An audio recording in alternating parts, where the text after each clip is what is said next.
হ্যাঁ hello guys, চলে এসেছি আর খেলার খবর চ্যানেলে বিগ আপডেট নিয়ে। তো চলো বন্ধুরা, খুব গুরুত্বপূর্ণ আপডেট নিয়ে চলে এসেছি। ফুল ভিডিওটা দেখতে থাকো, স্কিপ করবে না।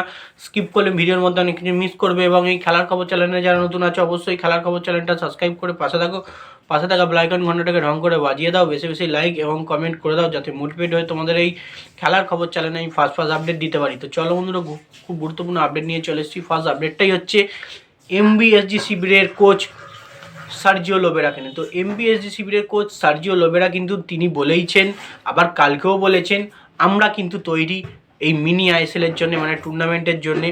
আইএসএল হচ্ছে তোমরা অনেকেই কিন্তু জেনে গেছো, সেই কারণে কিন্তু নিজেকে আরও সফলতম কোচ নিজেকে মনে করছেন এবং নিজে যে একটা জিতেছেন সেটাও কিন্তু তিনি মনে করছেন। কারণ যেখানে কোনো দল প্র্যাকটিস সেশন করেননি সেখানে একমাত্র মোহনবাগান ম্যানেজমেন্টকে তিনি একা হাতে প্র্যাকটিস সেশন করিয়ে গেছেন।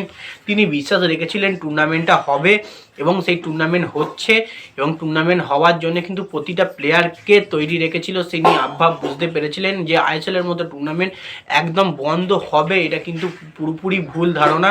যা হোক না হোক করেও কিন্তু আইএসএলটা হতে পারে। তো সেই কারণেই কিন্তু নিজেকে তৈরি রেখেছিল এবং তিনি বলেই দিয়েছেন, আমরা কিন্তু তৈরি, আমাদের ফুল টিম পুরো তৈরি টুর্নামেন্টে পার্টিসিপেট করার জন্য এবং ভালো পারফরমেন্স করার জন্য। প্রতিটা ইন্ডিয়ান, প্রতিটা বিদেশি প্লেয়ারই কিন্তু তৈরি আছে যে এই দলে ভালো করে পারফরমেন্স দেওয়ার জন্যে। তো দেখা যাক এবার মোহনবাগান শিবির কেমন পারফরমেন্স করতে পারে এবছরের এই মিনি আইএসএলে। তো যাই হোক, এবার নেক্সট যে আপডেটটা নিয়ে কথা হলো, খুব গুরুত্বপূর্ণ আপডেট, সেটা হচ্ছে এমবিএসজি শিবিরের প্লেয়ার কিয়ার নাসিরি কিন্তু বিবাহ অভিযান কাটিয়ে কিন্তু দলে যোগ দিল, মানে অনুশীলনে যোগ দিল। মোহনবাগান শিবিরের সঙ্গে কিন্তু প্র্যাকটিস সেশনে যোগ দিয়ে দিয়েছে কালকে কিয়ার নাসিরি। তার সঙ্গে কিন্তু আশিস রায়ের মতো প্লেয়ারও কিন্তু দলে যোগ দিয়েছে প্র্যাকটিস করার জন্যে। কিয়ার নাসিরি 2 থেকে 3 দিনের মতো ছুটি নিয়েছিল, যেহেতু তার বিবাহ ছিল। সেই বিবাহ সব কিছু সম্পূর্ণ করে ভালো মতো তাহলে দলে যোগ দিয়ে দিয়েছে এবং দলের হয়ে পারফরমেন্স করতে নিজেকে তৈরি রেখেছে ভালো করে, যাতে সে ভালো পারফরমেন্স করতে পারে। তো যাই হোক, দেখা যাক এমবিএসজি শিবিরের প্লেয়ার কিয়ার নাসিরি দলের হয়ে কতটা ভালো পারফরমেন্স দেয়, এটাই হচ্ছে সবথেকে বড় ব্যাপার।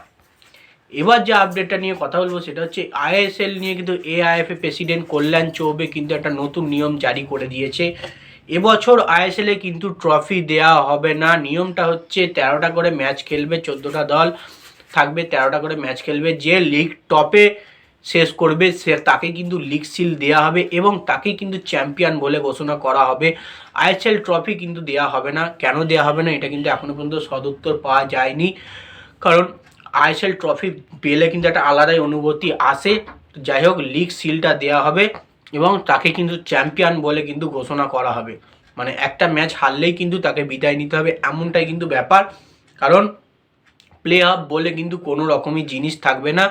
গ্রুপ স্টেজের ম্যাচ হবে, গ্রুপ স্টেজের ম্যাচের মধ্যেই কিন্তু নিজেকে টপে রাখতে হবে, 1 নম্বরে রাখতে হবে। যে দল 1 নম্বরে রাখতে পারবে নিজেকে, তারাই কিন্তু চ্যাম্পিয়ন হবে। তো যাই হোক, এবার নেক্সট যে আপডেটটা নিয়ে কথা বলবো, লাস্ট আপডেট, সেটা হচ্ছে আইএসএল কিন্তু শুরু হচ্ছে 14ই ফেব্রুয়ারি থেকে। তো অনেক প্রতীক্ষার অবসান ঘটিয়ে কিন্তু 14ই ফেব্রুয়ারি থেকে কিন্তু আইএসএল শুরু হয়ে যাচ্ছে এবং সবাই লেটস গো ফুটবল বলে কিন্তু পোস্ট করছে। অনেক সমর্থকরা কিন্তু আনন্দিত যে আইএসএল হবে। মনে হচ্ছে সম্ভবত গোয়াতেই আইএসএল আর মানে অনুষ্ঠিত হবে। তো দেখা যাক, আইএসএলের মতো টুর্নামেন্ট হোম অ্যাওয়ে অবশ্যই পাবে বলে তো মনে করছি না সব দল। তো দুটো জায়গায় বিশেষ করে কিন্তু আইএসএল হওয়ার চান্স আছে 14ই ফেব্রুয়ারি থেকে। তো যাই হোক, এই আপডেট ছিল এবং আইএসএল নিয়ে প্রচুর পরিমাণে আমরা জল্পনা কল্পনা করেছি, প্রচুর পরিমাণে আপডেটস এসছে, প্রচুর পরিমাণে বার্তা দিয়েছি। তো অবশেষে কালকে তার অবসান ঘটেছে। আমি জানতাম মঙ্গলবারই কিন্তু তার অবসান ঘটবে, সেটাই কিন্তু হয়েছে এবং অবশেষে 14ই ফেব্রুয়ারি থেকে আইএসএল সেটা কিন্তু ঘোষণা করে দেওয়া হয়েছে পুরোপুরি কনফার্মভাবে। তো যাই হোক, এই আপডেট ছিল। ভিডিওটা যদি ভালো লেগে থাকে লাইক কমেন্ট শেয়ার সাবস্ক্রাইব করে পাশে থাকো। চলো বন্ধুরা, বাই, আবার নেক্সট ভিডিও দেখা হচ্ছে।